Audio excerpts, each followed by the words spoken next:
आज बात करेंगे एक अच्छे human resource man power workforce को कैसे हायर किया जाए।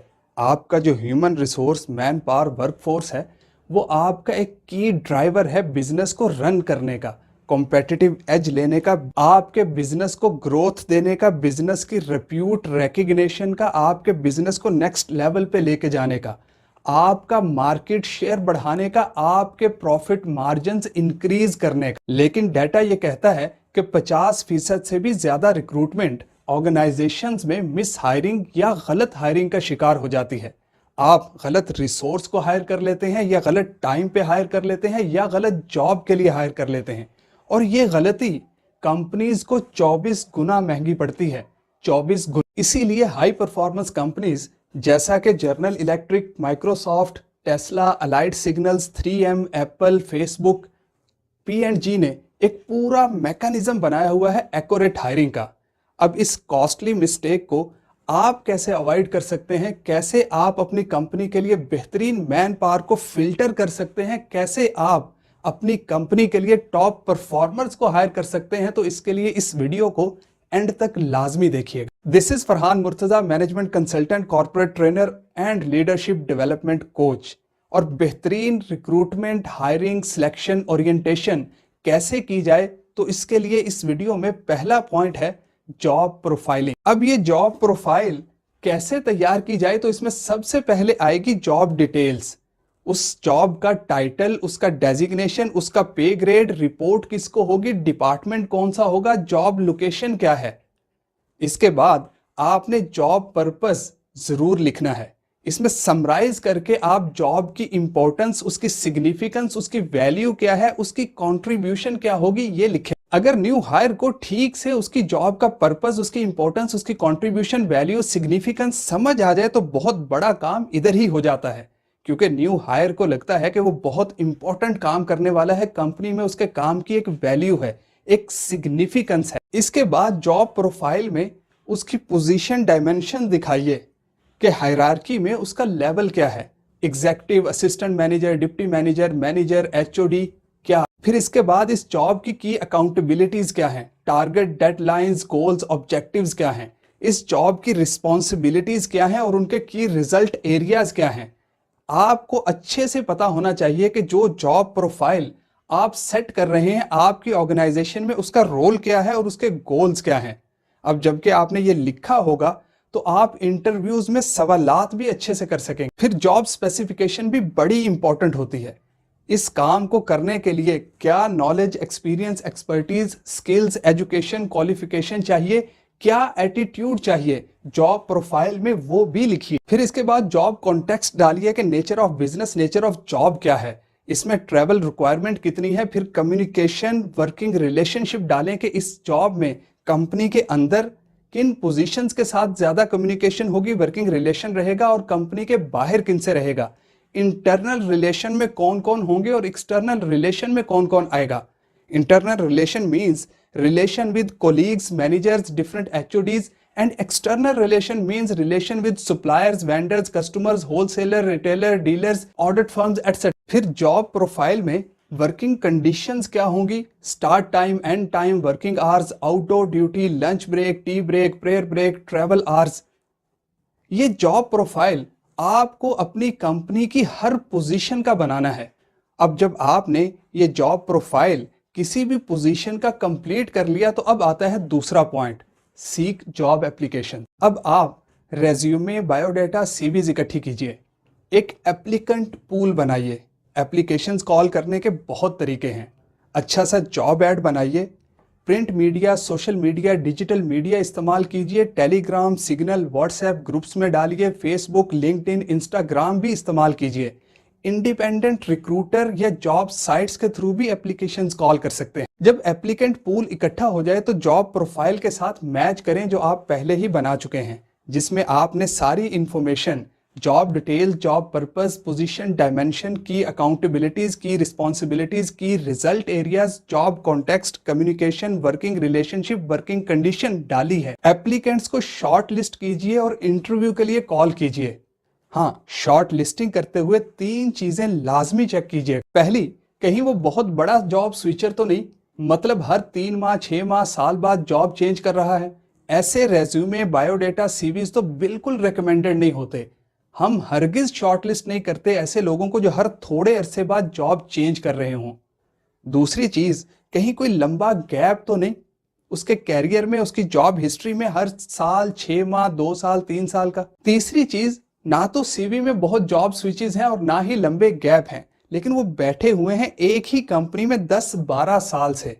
तो देखिए उनको प्रमोशंस कितनी मिली, उनका टैलेंट प्रोग्रेशन कितना हुआ। अगर उनकी सीवी में टैलेंट प्रोग्रेशन नहीं तो वो बस टिके हुए हैं, मौजे मार रहे हैं, कोई काम नहीं कर रहे और ना किसी काम के। अब होता क्या है कि खाली रेज्यूमे, बायोडेटा, सीवी की बेस पे आप किसी को जज नहीं कर सकते। बहुत सौ ने इन्फॉर्मेशन बस गूगल से उठा के सीवी पे छापी होती है, उनको यह भी पता नहीं होता कि उन्होंने लिखा क्या है। कुछ ने तो जानबूझ के अपने रेज्यूमे, बायोडेटा, सीवी को बड़ा दिखाने के लिए फेक डेटा भी डाला होता है। आपको डॉक्यूमेंट पे रिसोर्स का बड़ा पोटेंशियल, परफॉर्मेंस, स्किल, विल नजर आ रही होती है, लेकिन एक्चुअल में फर्क होता है।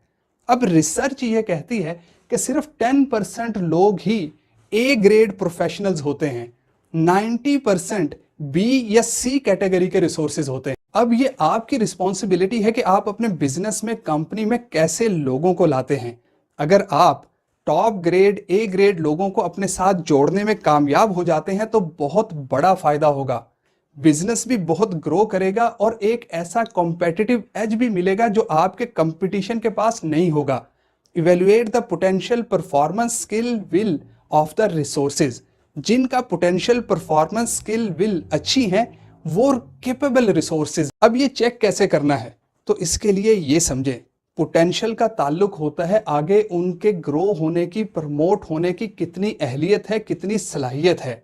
मतलब कितने इनोवेटिव हैं, कितनी क्रिएटिविटी है उनमें, कितने रिसोर्सफुल हैं, कितनी काबिलियत है विजन को इनोवेट करने की, स्ट्रेटेजी को एग्जीक्यूट करने की। सिचुएशन बेस्ड क्वेश्चंस दीजिए, सवालात दीजिए, उनके जवाब बता देंगे कि कितना पोटेंशियल लेवल है उनमें। जैसे कि परस्यूट ऑफ हैप्पीनेस में विल स्मिथ से जब इंटरव्यूअर ये पूछता है कि हम एक ऐसे शख्स को कैसे हायर कर लें जो शर्ट के बगैर है, तो वो कहता है कि यकीनन उसने पैंट अच्छी पहनी होगी। स्मार्ट आंसर था। परफॉर्मेंस का ताल्लुक है कि वो क्या करते आए हैं, मतलब पिछली जॉब्स में क्या कॉन्ट्रीब्यूशंस थी, उनके केपीआईज में, की परफॉर्मेंस इंडिकेटर्स में क्या स्कोर थे, कितने प्रमोट हुए वो अपने कैरियर में, कितने रिवॉर्ड, कितने अवार्ड मिले उन्हें, कितना टैलेंट प्रोग्रेशन हुआ उनका, कितने आगे गए।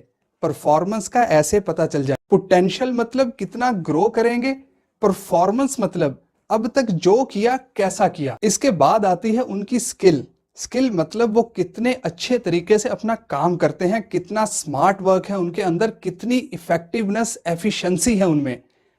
और विल मतलब कितने पैशनेट हैं अपने काम को लेकर, कितनी अडेप्टेबिलिटी है उनके अंदर चेंज को लेकर, कितना एंथुजियाज्म, जज्बा है, कितनी इनिशिएटिव लेने की सलाहियत है उनमें। नेक्स्ट पॉइंट क्या है कि आपको उनकी हार्ड स्किल्स और सॉफ्ट स्किल्स दोनों देखनी चाहिए। जब आपने जॉब प्रोफाइलिंग की तो स्पेसिफिकेशन में आपने हार्ड स्किल्स और सॉफ्ट स्किल्स दोनों लिखी होती हैं। ये होती क्या है, कुछ एग्जाम्पल से देख लेते हैं।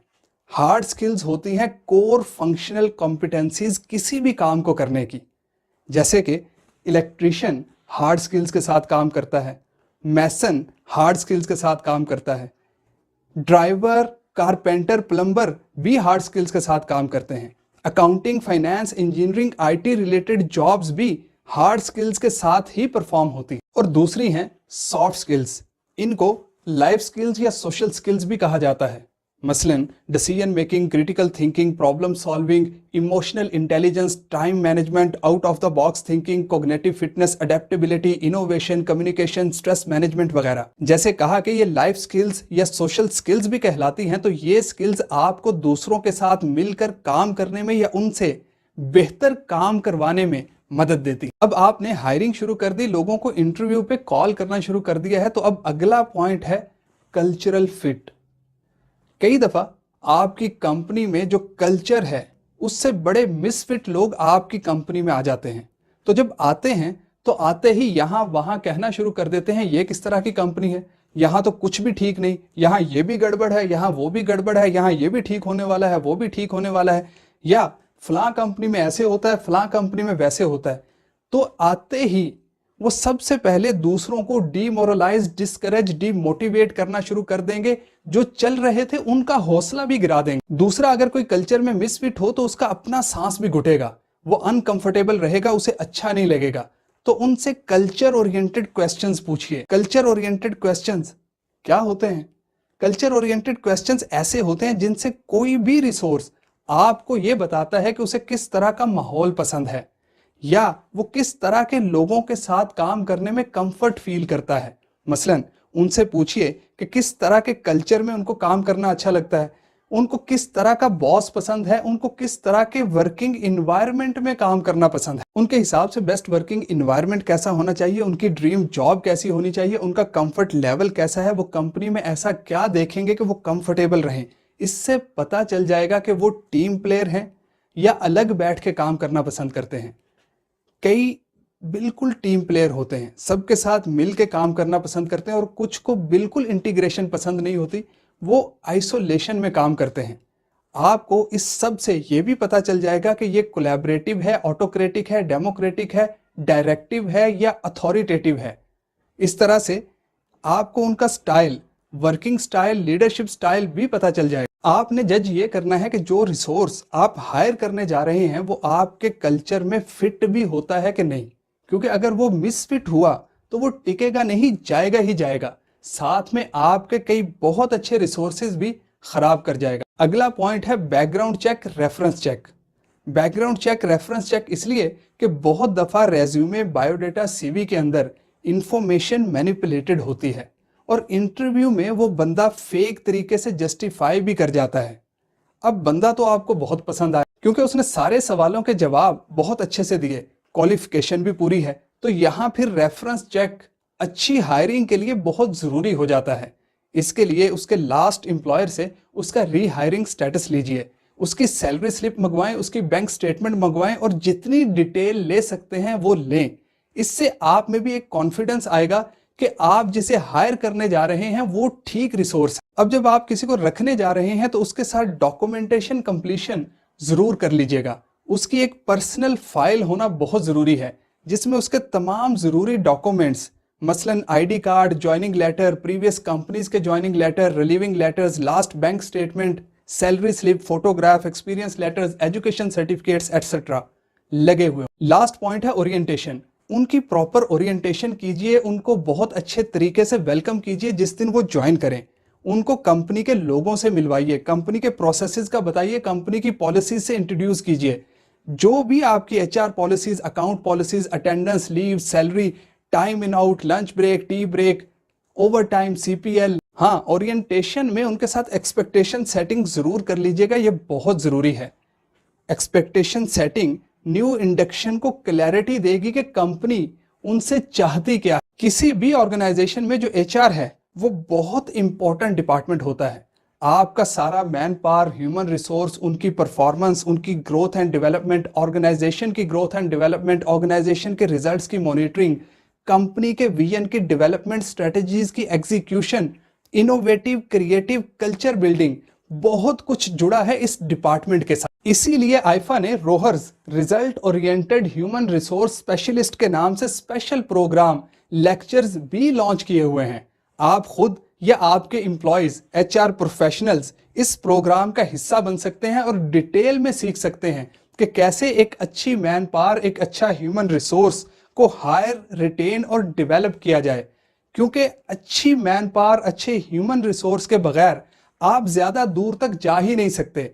किसी स्ट्रेटजी की एग्जीक्यूशन करनी है या कंपेटिटर पे कंपेटिटिव एज लेना है, ये मैन पावर, आपका ह्यूमन रिसोर्स ही आपको करके देगा, आपको लेके देगा। फोन उठाइए और अभी कॉल करके चेक कीजिए कि इस प्रोग्राम का अगला सेशन कब स्टार्ट हो रहा है। खुद या अपने एम्प्लॉयज के थ्रू अपने एचआर डिपार्टमेंट को कंपनी के बेहतरीन रिजल्ट्स लेने के लिए कैसे ऑर्गेनाइज करना है, लर्न कीजिए। इन्वेस्ट कीजिए अपनी अपनी ऑर्गेनाइजेशन की लर्निंग पे। चैनल सब्सक्राइब करके बेल आइकन हिट करना मत भूलिएगा ताकि इस तरह के मैनेजमेंट रिलेटेड वीडियोस लगातार आप तक पहुंचते रहें। वीडियो देखने का, हर दफ़ा आके लाइक करने का, हमारे साथ जुड़े रहने का बहुत बहुत शुक्रिया। अल्लाह हाफिज़।